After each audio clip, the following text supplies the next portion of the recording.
제발요. 빗속에 내던져진 여자의 목소리는 빗소리에 묻혔습니다. 진흙탕 바닥에 엎드린 채 수술 부위를 움켜쥔 여자 앞으로 시댁 대문이 쾅 닫혔습니다. 간을 떼어주고 10년을 무임금으로 일했지만 돌아온 건 빗속의 퇴출이었습니다. 비는 더욱 거세게 쏟아졌습니다. 여자는 눈물을 흘리며 바닥을 기었습니다. 수술 자국이 터지는 듯한 통증이 몰려왔지만 어디에도 기댈 곳이 없었습니다. 시어머니가 뿌린 소금이 상처에 스며들어 더욱 아팠죠. 명절에도 쉬지 못하고 월급 한 푼 받지 못하며 버텨온 세월이 이렇게 끝나는 순간이었습니다. 그로부터 10년 뒤 같은 여자가 서울 법원 경매장에 나타났습니다. 100억? 경매장이 순식간에 조용해졌습니다. 선글라스를 낀 우아한 여성이 차분하게 말했습니다. 다른 입찰자들은 숨을 죽였고 빚더미에 앉은 전 시댁 식구들의 얼굴은 창백해졌습니다. 방망이 소리가 울렸고 그 건물은 그녀의 것이 됐습니다. 대체 무슨 일이 있었던 걸까요? 빗속에 버려진 여자는 어떻게 100억 건물주가 됐을까요? 지금부터 피눈물 나는 복수극이 시작됩니다. 구독과 좋아요 부탁드립니다. 이 이야기는 충청남도 지역의 한 여성분께서 보내주신 사연을 바탕으로 각색하였습니다. 2014년 6월 서울 강남의 한 대학병원 수술실 앞이었습니다. 정희는 수술복을 입은 채 복도 벤치에 앉아 떨리는 손으로 핸드폰을 꺼냈습니다. 화면에는 남편 강철의 번호가 떠 있었죠. 전화를 걸었지만 신호음만 길게 이어질 뿐 받지 않았습니다. 세 번째 시도 끝에 겨우 연결된 목소리는 차갑기만 했습니다. 왜 바쁜데? 강철의 목소리였습니다. 정희는 떨리는 목소리로 말했습니다. 여보, 지금 병원인데 곧 수술 들어가요. 어머님 간 이식 수술이요. 아, 그래. 알아서 잘해. 나 지금 거래처 미팅 중이야. 그렇게 짧게 끊어버린 전화기 너머로는 여자의 웃음소리가 희미하게 들렸습니다. 정희는 그 소리를 애써 무시하며 핸드폰을 주머니에 넣었죠. 남편이 바쁜 건 당연한 일이었습니다. 시댁 식당 운영도 만만치 않을 테니까요. 간호사가 다가와 정희의 어깨를 가볍게 두드렸습니다. 보호자분, 준비되셨어요? 정희는 고개를 끄덕이며 일어섰습니다. 수술실 문이 열리자 마취된 채 누워있는 시어머니 조춘자의 모습이 보였습니다. 70세를 넘긴 노부인의 얼굴은 간경화로 인해 누렇게 뜬 상태였습니다. 평생을 알코올에 의존하며 살아온 대가였죠. 정희는 조춘자의 손을 잡았습니다. 차가운 손이었습니다. 눈물이 주르륵 흘러내렸죠. 어머님, 꼭 살려드릴게요. 재간으로 어머님이 다시 건강해지실 수 있다면 그것만으로도 감사합니다. 간호사가 정희를 수술대로 안내했습니다. 천장에 하얀 조명이 눈부셨습니다.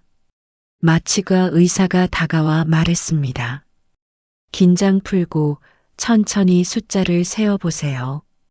하나, 둘, 셋. 정희의 의식이 서서히 흐려졌습니다. 마지막으로 떠올린 건 시댁 식구들의 얼굴이었습니다. 시어머니, 남편 신우이. 지난 10년간 정희를 무임금 노동으로 부려먹었던 사람들이었죠. 하지만 정희는 그들을 원망하지 않았습니다.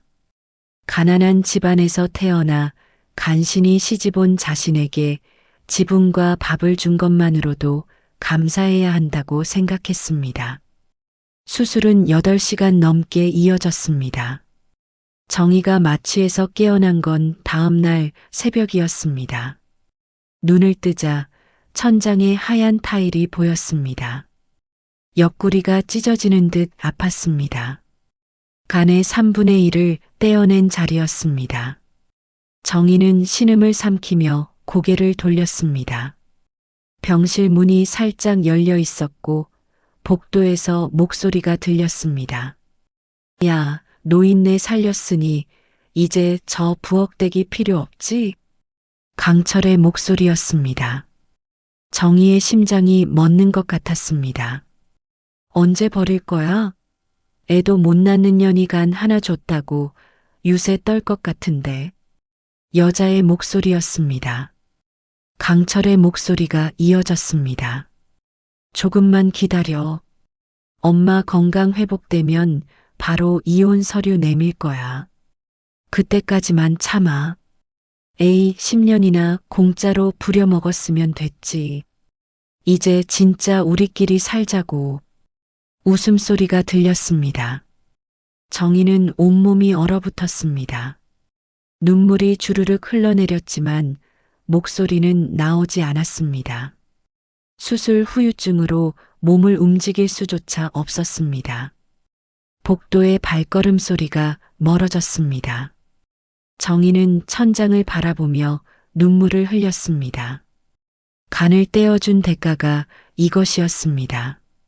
10년간 시댁 식당에서 새벽부터 밤까지 일했고 명절에도 쉬지 못했으며 월급 한 푼 받지 못한 채 살아온 세월의 끝이 이것이었습니다. 정희는 이를 악물었습니다.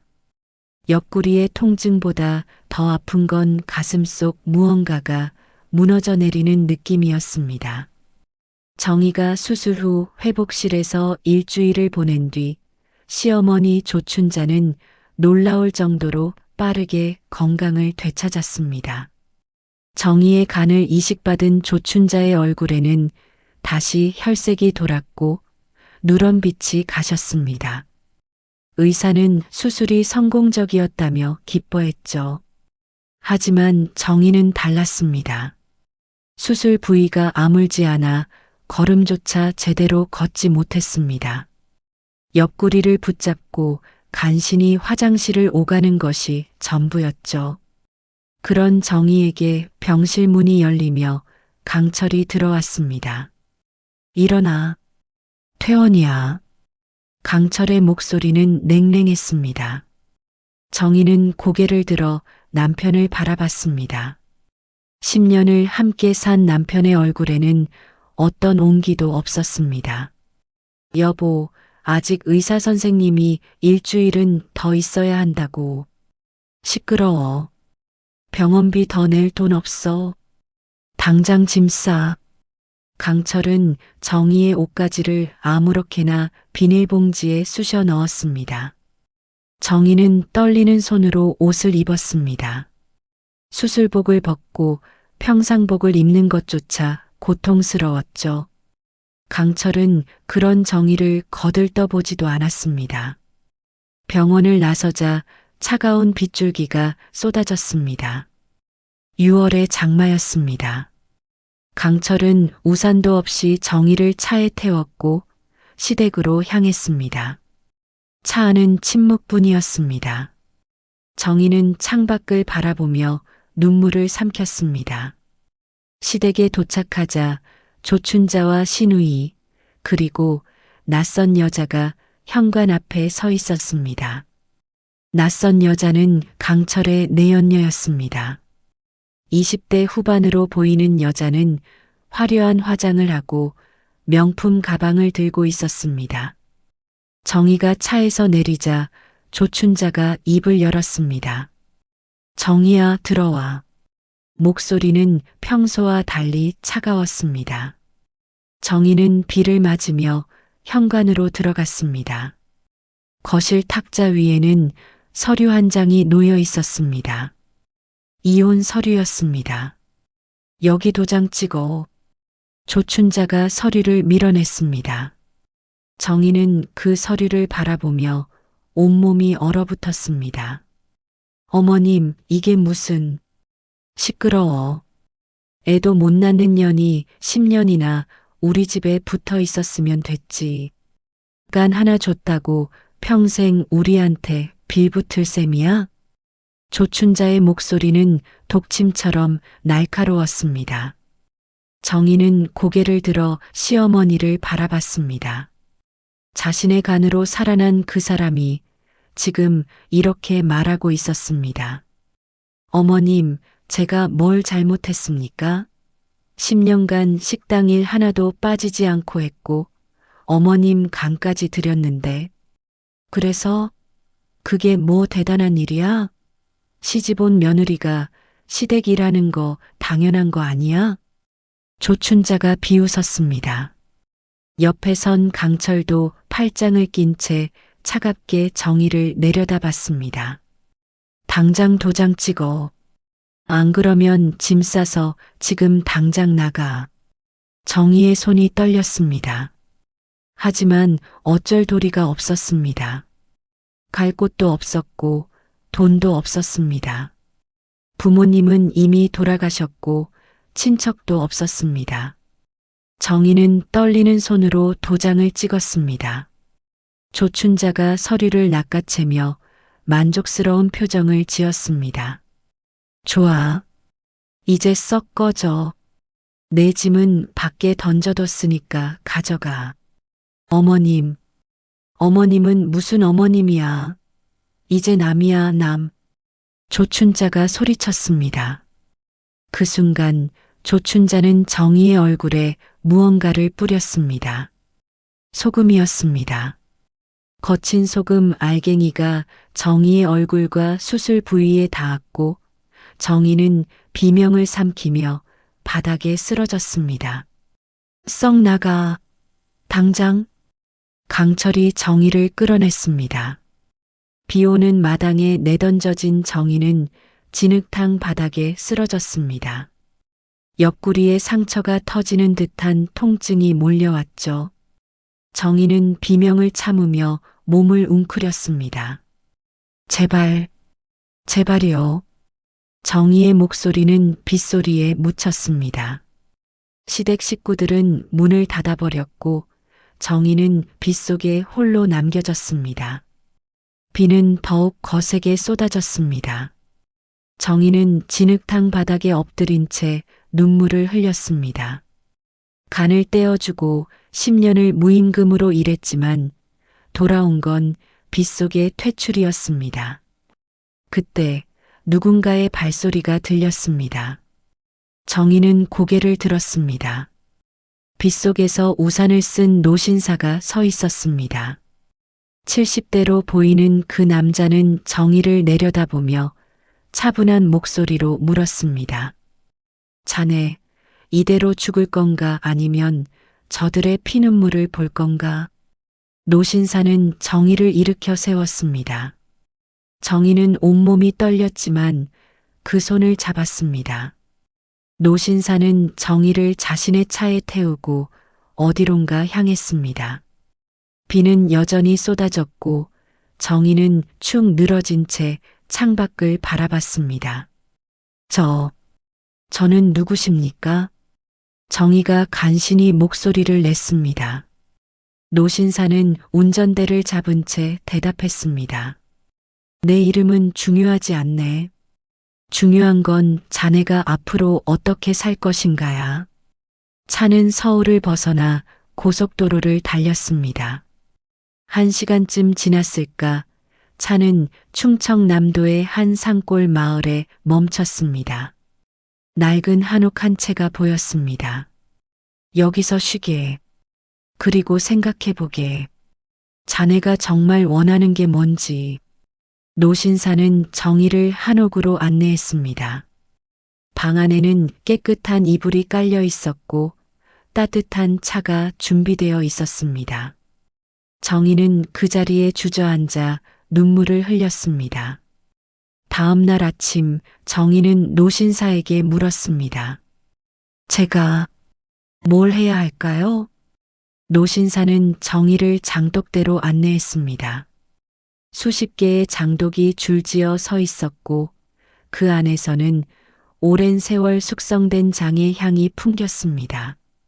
자네시댁 식당이 유명했던 건 뭐 때문이었나? 장맛이었습니다. 시어머니가 담근 전통 된장과 간장이 소문났었죠. 그 맛을 자네가 만들 수 있나? 정희는 고개를 끄덕였습니다. 10년간 시어머니 옆에서 장을 담그고 숙성시키고 관리한 건 모두 정이었습니다. 조춘자는 그저 이름만 내걸었을 뿐 실제로 일한 건 정이었죠. 그럼 여기서 시작하게. 자네만의 장맛으로. 노신사는 정희에게 종자돈 3천만 원을 건넸습니다. 정희는 그 돈으로 콩을 사들이고 장독을 늘렸습니다. 손가락이 터져나가도록 일했습니다. 새벽부터 밤까지 쉬지 않고 콩을 삶고 메주를 띄우고 장을 담갔습니다. 1년이 지났습니다. 정희의 장은 마을 사람들 사이에서 소문이 났습니다. 깊고 진한 맛이 일품이었죠. 2년째 정희는 인터넷 쇼핑몰을 열었습니다. 노신사가 컴퓨터를 가르쳐줬고 정희는 밤늦게까지 공부했습니다. 3년째 정희의 장은 전국적으로 팔리기 시작했습니다. K푸드 열풍과 맞물려 전통장에 대한 관심이 높아졌고 정희의 장은 그 중심에 있었습니다. 4년째 정희는 공장을 지었습니다. 5년째 정희는 해외 수출을 시작했습니다. 10년이 흘렀습니다. 2024년 6월 정희는 100억대 자산가가 되어 있었습니다. K푸드 붐을 타고 정희의 장사업은 기하급수적으로 성장했습니다. 미국, 유럽, 일본까지 수출했고 정희는 서울 강남에 본사를 차렸습니다. 하지만 정희는 한 번도 시댁 근처에 가지 않았습니다. 그들의 소식을 일부러 찾지도 않았습니다. 다만 노신사가 가끔 소식을 전해줬습니다.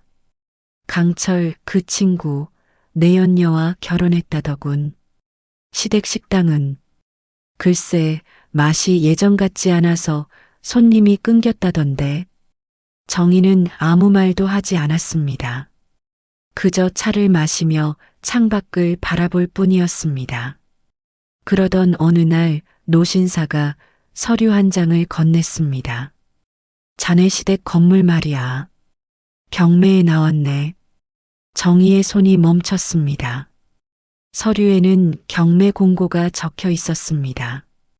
강철이 사채를 쓰다가 갚지 못해 건물이 압류됐고 다음 주에 경매가 진행된다는 내용이었습니다. 정희는 서류를 천천히 읽었습니다. 10년 전 자신을 내쫓았던 그 건물이었습니다. 시어머니 조춘자가 자랑스럽게 여기던 3층짜리 식당 건물이었습니다. 정희의 입가에 차가운 미소가 번졌습니다. 경매 참가 신청 부탁드립니다. 노신사는 고개를 끄덕였습니다. 정희는 창밖을 바라보며 조용히 중얼거렸습니다. 이제 시작입니다, 어머님. 한편 시댁 식당은 폐업 직전이었습니다. 강철은 내연녀와 결혼한 뒤 사치를 부렸고 식당 운영은 뒷전이었습니다. 조춘자가 담그던 장맛은 사라졌고 손님들은 하나둘 발길을 끊었습니다. 이게 다 그년 때문이야. 정희 그년이 장 담그는 비법을 가져갔어. 조춘자가 소리쳤습니다. 하지만 사실은 달랐습니다. 정희가 없어진 뒤 장을 담글 사람이 없었던 것뿐이었죠. 강철은 급한 대로 사채를 썼습니다. 하지만 이자는 눈덩이처럼 불어났고 결국 건물까지 압류당했습니다. 엄마 어떡해. 우리 건물이 경매 넘어갔어. 강철이 떨리는 목소리로 말했습니다. 조춘자는 주저앉았습니다. 그럼 우리 어디 가서 살아? 절망뿐이었습니다. 경매 당일 서울 서초구 법원 경매장은 사람들로 붐볐습니다. 강철과 조춘자 그리고 강철의 아내가 된 내연녀도 그 자리에 있었습니다. 그들은 초라한 차림이었습니다. 명품 가방도 화려한 옷도 이미 전당포에 맡긴 지 오래였죠. 누가 낙찰받을까? 강철이 떨리는 목소리로 중얼거렸습니다. 조춘자는 입술을 깨물며 경매 진행을 지켜봤습니다. 감정가는 80억이었습니다. 하지만 경매는 50억부터 시작됐죠. 50억? 첫 번째 입찰자가 손을 들었습니다. 강철과 조춘자의 얼굴이 창백해졌습니다. 55억. 두 번째 입찰자가 외쳤습니다. 입찰가는 계속 올라갔습니다. 60억, 65억, 70억. 그때 경매장 뒤편에서 차분한 여성의 목소리가 울려 퍼졌습니다. 100억? 경매장이 순식간에 조용해졌습니다. 모든 사람들이 고개를 돌려 목소리의 주인을 바라봤습니다. 선글라스를 낀 중년 여성이 서 있었습니다. 명품 정장을 입고 샤넬 가방을 든 그 여성은 위엄이 넘쳤습니다. 경매 진행자가 당황한 목소리로 물었습니다. 100억이라고 하셨습니까? 네, 100억입니다. 현금으로 즉시 납부 가능합니다. 여성의 목소리는 확신에 차 있었습니다. 다른 입찰자들은 포기한 표정으로 고개를 저었습니다. 100억은 감정가를 훌쩍 넘는 금액이었으니까요. 낙찰됐습니다. 100억의 낙찰. 경매 진행자의 망치 소리가 울렸습니다. 강철과 조춘자는 그 자리에 얼어붙었습니다. 건물이 팔렸습니다. 이제 그들은 완전히 빈털터리였습니다. 이틀 후 강철은 부동산 중개인에게서 연락을 받았습니다. 새 건물주께서 뵙고 싶어 하십니다. 내일 오후 2시 중개사무소로 오시면 됩니다. 강철은 조춘자에게 달려갔습니다. 엄마, 새 주인이 우리 보자는데요. 조춘자의 눈이 반짝였습니다. 그래, 그럼 잘 보여야지. 혹시 몰라. 건물 일부라도 새 놔줄지도 모르잖아. 조춘자와 강철, 그리고 강철의 아내는 급히 옷을 빌렸습니다. 백화점에서 정장을 빌리고 구두도 새로 샀습니다. 마지막 남은 돈을 털어서라도 좋은 인상을 남겨야 했습니다. 다음 날 오후 2시 그들은 중개사무소에 도착했습니다. 고급스러운 사무실이었습니다. 중개인이 그들을 안내했습니다. 잠시만 기다리세요. 건물주님께서 곧 오실 겁니다. 강철과 조춘자는 긴장한 채 의자에 앉았습니다. 조춘자는 떨리는 손으로 옷매를 만졌습니다. 얘야, 나중에 말 조심해라. 건물주한테 잘 보여야 해. 알아요, 엄마. 그때 사무실 문이 열렸습니다. 중개인이 들어오며 말했습니다. 새 건물주님께서 오셨습니다. 강철과 조춘자는 벌떡 일어나 고개를 숙였습니다. 문이 완전히 열리고 선글라스를 낀 여성이 들어왔습니다. 경매장에서 봤던 그 여성이었습니다. 여성은 천천히 그들 앞으로 걸어왔습니다. 그리고 선글라스를 벗었습니다. 조춘자와 강철의 얼굴이 하얗게 질렸습니다. 눈앞에 서 있는 여성은 정이었습니다. 10년 전 빗속에 내쫓았던 그 며느리, 간을 떼어주고도 개만도 못한 취급을 받았던 그 여자였습니다. 어머님, 간은 좀 편안하신가요? 정희의 목소리는 얼음장처럼 차갑고 조용했습니다. 조춘자는 입을 벙긋거렸지만 말이 나오지 않았습니다. 강철은 뒷걸음질 쳤고 그의 아내는 얼굴이 파랗게 질렸습니다. 정희는 의자에 앉으며 서류를 펼쳤습니다. 오랜만입니다. 10년 만이네요. 정희야. 아니, 정희 씨. 조춘자가 떨리는 목소리로 말했습니다. 정희는 차갑게 웃었습니다. 정희 씨라고 부르시니 낯설네요. 예전엔 정희야라고 부르시지 않으셨나요? 그것도 반말로요. 조춘자는 입술을 떨었습니다. 강철은 바닥을 내려다봤습니다. 정희는 서류를 그들 앞으로 밀었습니다. 이 건물은 이제 제 겁니다. 합법적으로 매입했죠. 여러분은 한 달 안에 나가셔야 합니다. 한 달? 강철이 다급히 물었습니다. 정희는 고개를 끄덕였습니다. 네. 명도 소송 절차는 이미 준비됐습니다. 한 달 안에 나가지 않으시면 강제 집행됩니다.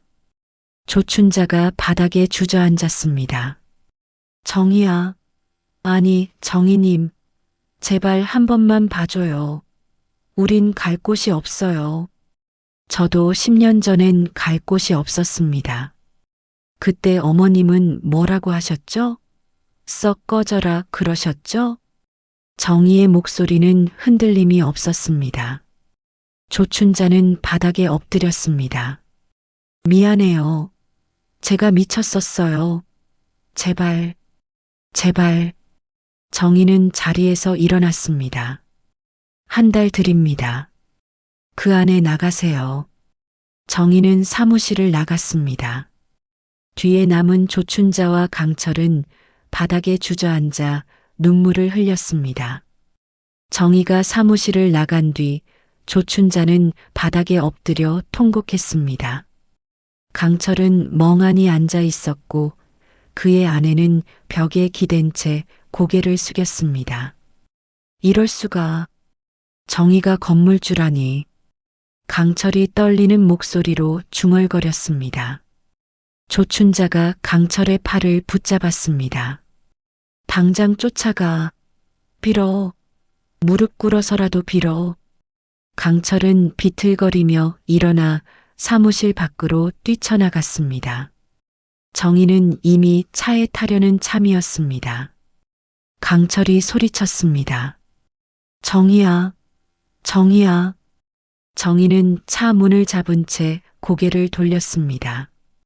강철이 달려와 정희 앞에 무릎을 꿇었습니다. 제발 용서해줘. 내가 미쳤었어. 정말 미쳤었다고. 강철의 목소리는 애원으로 가득했습니다. 정희는 차갑게 내려다봤습니다. 일어나세요. 보기 흉합니다. 정희야, 우리 다시 시작하자. 응? 내가 다시 잘할게. 내가 원하는 거 다 해줄게. 강철이 정희의 바지단을 붙잡았습니다. 정희는 그 손을 뿌리쳤습니다. 다시 시작하자고요? 열흘 전에 이혼한 사람이 뭔 소리를 하는 겁니까? 그건 취소할 수 있어. 법원에 가서 무효라고 하면 돼. 강철이 필사적으로 매달렸습니다. 정희는 한숨을 쉬었습니다. 전 관심 없습니다. 한 달 안에 나가세요. 그게 제가 드릴 수 있는 마지막 자비입니다. 정희는 차에 올라탔습니다. 강철은 차 문을 붙잡으며 소리쳤습니다. 정희야, 제발, 우리 어디 가서 살아. 하지만 차는 그대로 출발했습니다. 강철은 도로 한가운데 주저앉아 눈물을 흘렸습니다. 그날 밤 시댁 건물의 거실에서 조춘자와 강철, 그리고 강철의 아내가 모였습니다. 조춘자는 머리를 쥐어뜯으며 소리쳤습니다. 이 모든 게 내 잘못이야. 내가 불륜을 안 피웠으면 이런 일이 없었어. 엄마도 그때 정이 내쫓으라고 하지 않았어요? 강철이 반박했습니다. 조춘자는 강철의 뺨을 후려쳤습니다. 이 자식이 지금 엄마한테 대드는 거야? 거실은 아수라장이 됐습니다. 그때 강철의 아내가 조용히 입을 열었습니다. 방법이 하나 있긴 해요. 조춘자와 강철이 동시에 고개를 돌렸습니다. 강철의 아내는 휴대폰을 꺼내 사진 한 장을 보여줬습니다. 그것은 정희의 공장 사진이었습니다. 전 예전에 정희가 어디서 뭘 하는지 궁금해서 알아봤어요. 그녀의 공장이 충청남도에 있더라고요. 그래서 조춘자가 다급히 물었습니다. 거기 가서 레시피를 훔쳐오는 거예요. 정희의 장 레시피만 있으면 우리도 다시 식당을 할 수 있어요. 강철의 눈이 반짝였습니다. 맞아. 그거야. 정희가 성공한 건 결국 우리 집 장마 때문이잖아. 조춘자도 고개를 끄덕였습니다. 당장 가. 레시피 훔쳐와. 사흘 후 강철과 그의 아내는 정희의 공장 근처에 잠복했습니다. 밤이 되자 담을 넘어 공장 안으로 들어갔습니다. 다행히 야간 경비는 없었습니다. 빨리 찾아봐. 강철이 속삭였습니다. 그들은 사무실 문을 따고 들어갔습니다. 서류철을 뒤지기 시작했죠. 1시간쯤 지났을까 강철의 아내가 소리쳤습니다. 있어요. 레시피 노트. 두꺼운 노트였습니다. 거기에는 장을 담그는 모든 과정이 상세히 적혀 있었습니다. 강철은 그 노트를 낚아챘습니다. 좋아. 이것만 있으면 우리 다시 일어설 수 있어. 그들은 급히 공장을 빠져나왔습니다. 하지만 그들이 미처 알지 못한 게 있었습니다. 공장 곳곳에는 CCTV가 설치되어 있었고 모든 것이 녹화되고 있었다는 사실을요. 다음 날 아침 정희는 공장 관리자에게서 전화를 받았습니다. 대표님, 어젯밤에 도둑이 들었습니다. CCTV 확인해 보니 강철 씨와 그 부인이었습니다. 정희는 조용히 웃었습니다. 레시피 노트를 가져갔나요? 네, 사무실에 있던 노트를 가져갔습니다. 좋아요. 그대로 두세요. 경찰에 신고하지 마세요. 관리자는 당황했습니다. 네, 그럼 어떻게? 그냥 지켜보기만 하세요. 제가 다 계획한 겁니다. 정희는 전화를 끊었습니다. 그녀가 사무실에 일부러 놔둔 그 레시피 노트에는 특별한 재료가 숨어 있었습니다. 정상적인 재료가 아닌 중독성은 강하지만 장기 섭취 시 식중독을 일으키는 화학 첨가물이 포함된 레시피였죠. 정희는 창밖을 바라보며 조용히 중얼거렸습니다. 스스로 무덤을 파는군요. 강철과 그의 아내는 레시피 노트를 들고 흥분한 채 집으로 돌아왔습니다. 조춘자는 그 노트를 받아들고 감격에 겨워했습니다. 이거야. 바로 이거. 이 레시피만 있으면 우리 다시 일어설 수 있어. 조춘자는 당장 노트를 펼쳤습니다. 거기에는 장을 담그는 비율부터 숙성 기간, 그리고 특별한 첨가물까지 상세히 적혀 있었습니다. 조춘자는 눈을 반짝이며 말했습니다. 당장 식당 하나 얻어. 이 레시피로 장사하면 대박이야. 강철은 마지막 남은 돈을 긁어 모아 작은 식당 하나를 월세로 얻었습니다. 위치는 좋지 않았지만 어쩔 수 없었습니다. 그들에게 남은 선택지는 이것뿐이었으니까요. 일주일 후 식당 문을 열었습니다. 간판에는 전통 장맛 한식당이라고 적혀 있었습니다.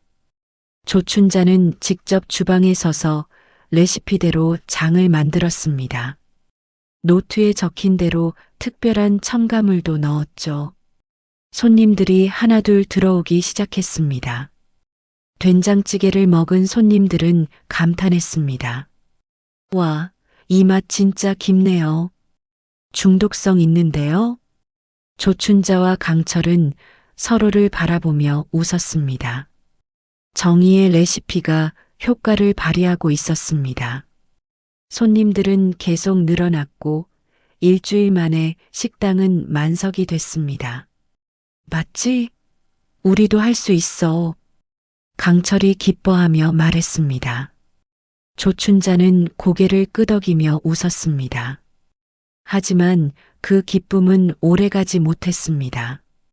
2주일째 되는 날 식당에 이상한 일이 벌어지기 시작했습니다. 손님 한 명이 화장실로 뛰어가더니 나오지 않았습니다. 곧이어 다른 손님도 또 다른 손님도 화장실로 달려갔습니다. 사장님, 이건 뭐예요? 배가 너무 아픈데요. 한 손님이 얼굴을 찡그리며 소리쳤습니다. 조춘자는 당황했습니다. 그게 무슨... 그때 한 손님이 바닥에 쓰러졌습니다. 식당은 순식간에 아수라장이 됐습니다. 사람들이 소리를 지르고 누군가는 119에 전화를 걸었습니다. 여보세요. 여기 사람들이 식중독 걸린 것 같아요. 빨리 와주세요. 구급차가 도착했고 쓰러진 손님들이 실려 나갔습니다. 이어서 보건소 직원들이 들이닥쳤습니다. 주방을 조사하기 시작했고 조춘자가 만든 장을 샘플로 채취해 갔습니다. 강철과 조춘자는 얼어붙었습니다. 사흘 후 검사 결과가 나왔습니다. 장에서 기준치를 초과한 유해 화학 첨가물이 검출됐습니다. 장기 섭취 시 식중독을 일으킬 수 있는 성분이었죠. 보건소는 즉각 식당 영업 정지 명령을 내렸고 경찰이 출동했습니다. 강철 씨, 조춘자 씨 식품위생법 위반 혐의로 조사받으셔야겠습니다. 경찰이 차가운 목소리로 말했습니다. 강철과 조춘자는 경찰서로 연행됐습니다.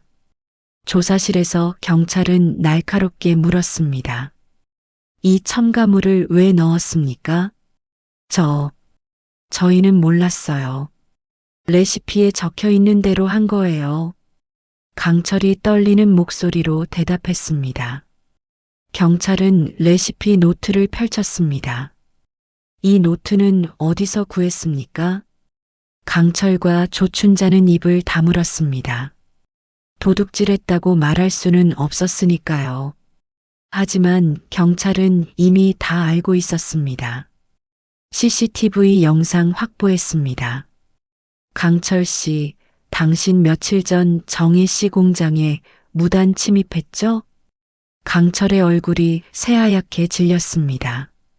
이제 절도죄와 식품위생법 위반 두 가지 혐의가 추가됐습니다. 경찰의 말에 조춘자가 바닥에 주저앉았습니다. 구치소 유치장에 갇힌 강철은 벽에 기댄 채 눈물을 흘렸습니다. 모든 게 끝났습니다.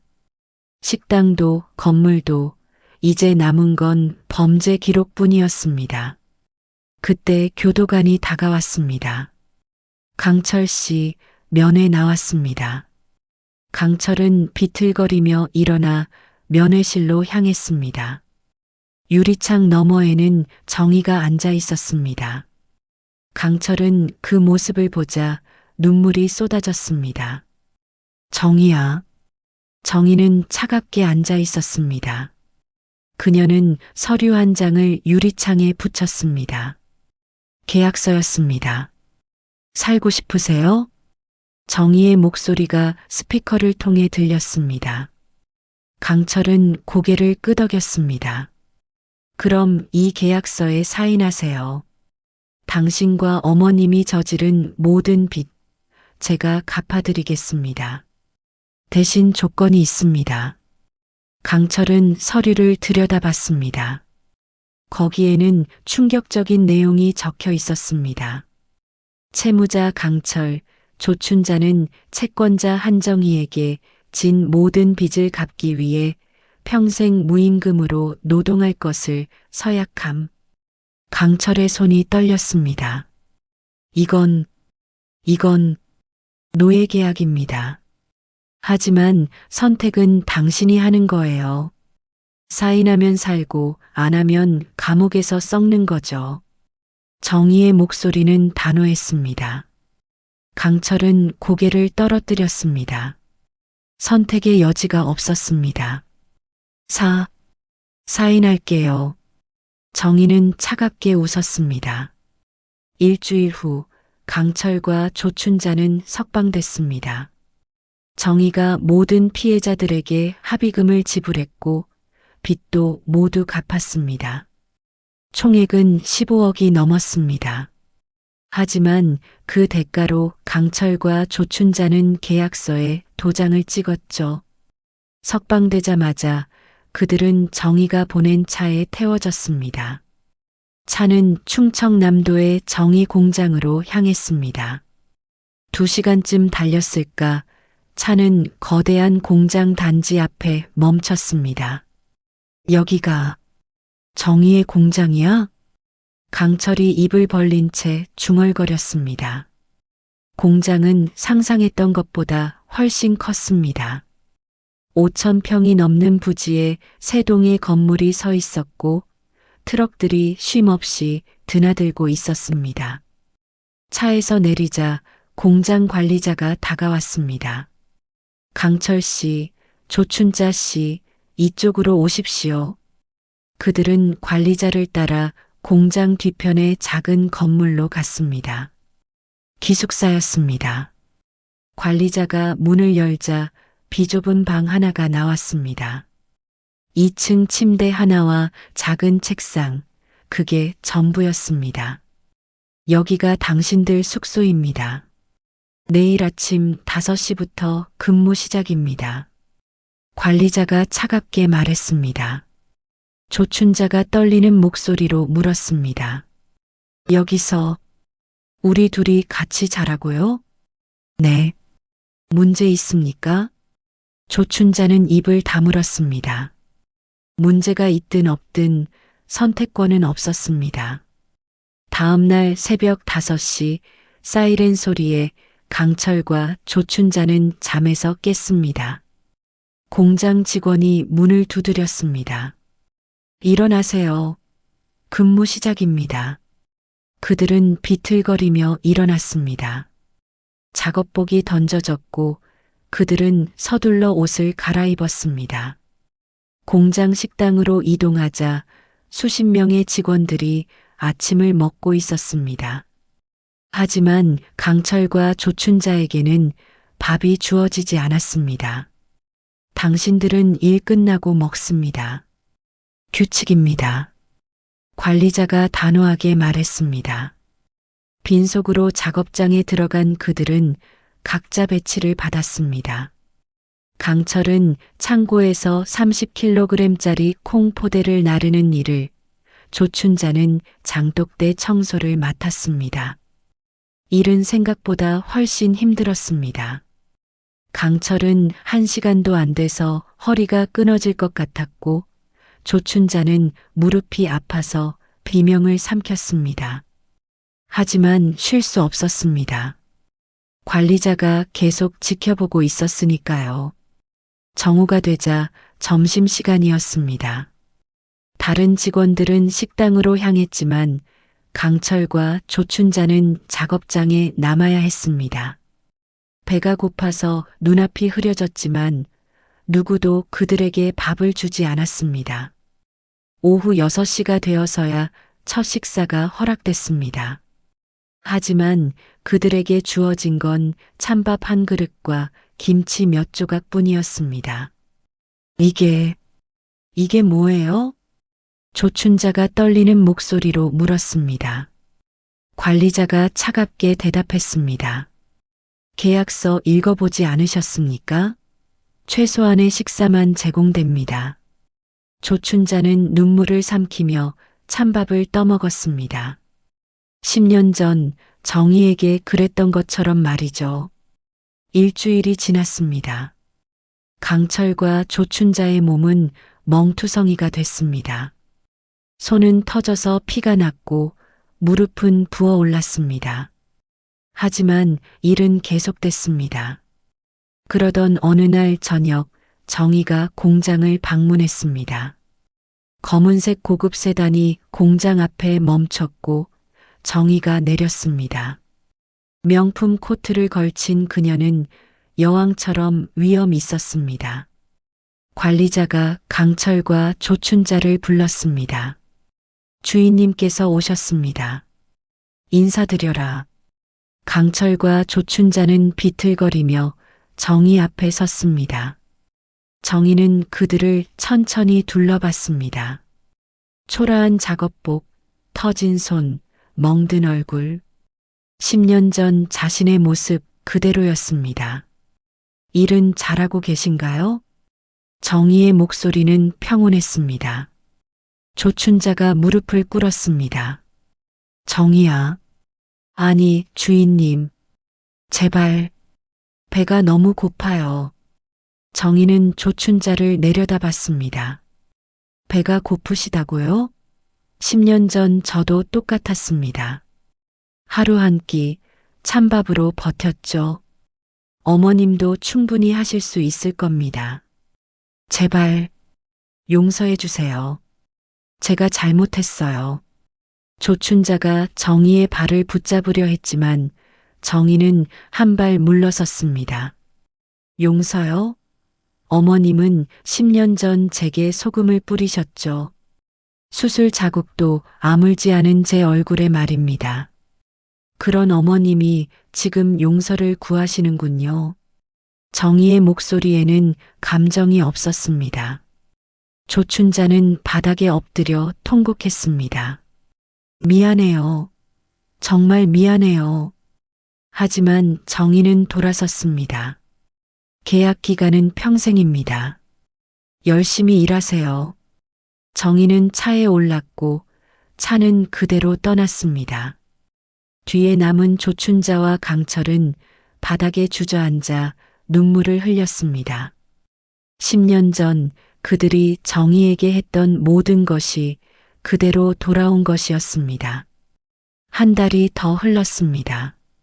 정희는 서울 강남 본사 사무실에서 공장 관리자의 보고를 받고 있었습니다.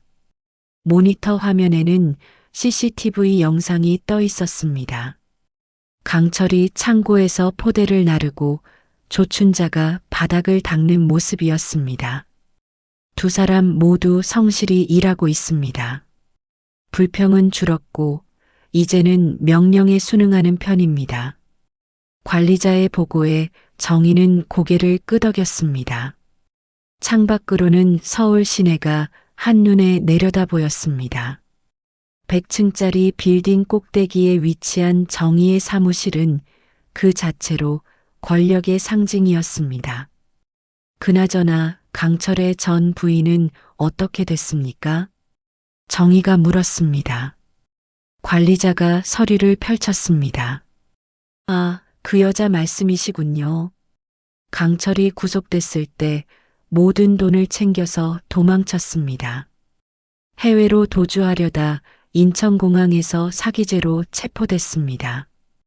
사기죄요? 네. 강철 명의로 대출을 여러 건 받았더군요. 총 5억 정도 됩니다. 정희는 차갑게 웃었습니다. 불륜녀도 결국 자신의 욕심에 무너진 것이었습니다. 그 빚도 제가 인수하겠습니다. 대신 그 여자도 공장으로 보내세요. 알겠습니다, 대표님. 관리자가 고개를 숙이며 사무실을 나갔습니다. 정희는 자리에서 일어나 창가로 걸어갔습니다. 햇살이 따스하게 내리쬐었습니다. 주말 정희는 충청남도의 한 작은 마을을 찾았습니다. 그곳에는 부모님의 산소가 있었습니다. 정희는 꽃과 과일을 준비해 산소 앞에 놓았습니다. 아버지, 어머니, 딸 정희 왔습니다. 정희는 무릎을 꿇고 절을 올렸습니다. 눈물이 주르륵 흘러내렸습니다. 10년 만에 찾은 부모님의 산소였습니다. 10년 전 시댁에서 쫓겨나 죽을 뻔했습니다. 하지만 살아남았습니다. 그리고 다시 일어섰습니다. 정희는 손으로 눈물을 닦았습니다. 저를 짓밟았던 사람들, 이제 제 밑에서 일합니다. 평생 빚을 갚으며 살 겁니다. 아버지, 어머니, 딸이 해냈습니다. 바람이 불어왔습니다. 나뭇잎이 바스락거렸고 정희는 그 소리를 들으며 평온함을 느꼈습니다. 복수는 끝났습니다. 이제 남은 건 평화뿐이었습니다. 다음 주 월요일 정희는 다시 공장을 방문했습니다. 이번에는 특별한 이유가 있었습니다. 불륜녀가 도착하는 날이었으니까요. 공장 입구에서 경찰차가 멈췄고 수갑을 찬 여자가 내렸습니다. 강철의 전 부인이었습니다. 한때 명품 가방을 들고 거들먹거리던 그 여자는 이제 초라한 죄수복을 입고 있었습니다. 정희가 다가갔습니다. 여자는 정희를 보자 얼굴이 하얗게 질렸습니다. 당신이 정희? 오랜만입니다. 10년 전 제 남편을 빼앗아 가셨죠? 정희의 목소리는 차가웠습니다. 여자는 고개를 떨어뜨렸습니다. 당신도 이제 여기서 일하시게 됐습니다. 강철과 조춘자처럼요. 평생 말이죠. 여자는 무릎이 꺾여 바닥에 주저앉았습니다. 하지만 정희는 더 이상 그들을 보지 않았습니다. 이미 끝난 일이었으니까요. 저녁 정희는 공장 옥상에 올라갔습니다.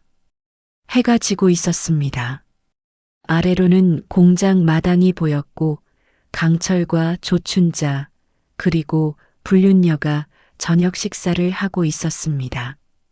찬밥 한 그릇씩이었습니다. 정희는 따뜻한 차 한 잔을 들고 그들을 내려다봤습니다. 10년 전 자신이 받았던 대우를 그들이 받고 있었습니다. 권선징악이었습니다. 노신사가 옆에 다가왔습니다. 이제 만족하나? 정희는 고개를 끄덕였습니다. 네. 이제 끝났습니다. 후회는 없나? 없습니다. 저는 제가 받은 만큼만 돌려줬을 뿐입니다. 노신사는 정희의 어깨를 가볍게 두드렸습니다. 잘했네. 자네는 이제 자유야.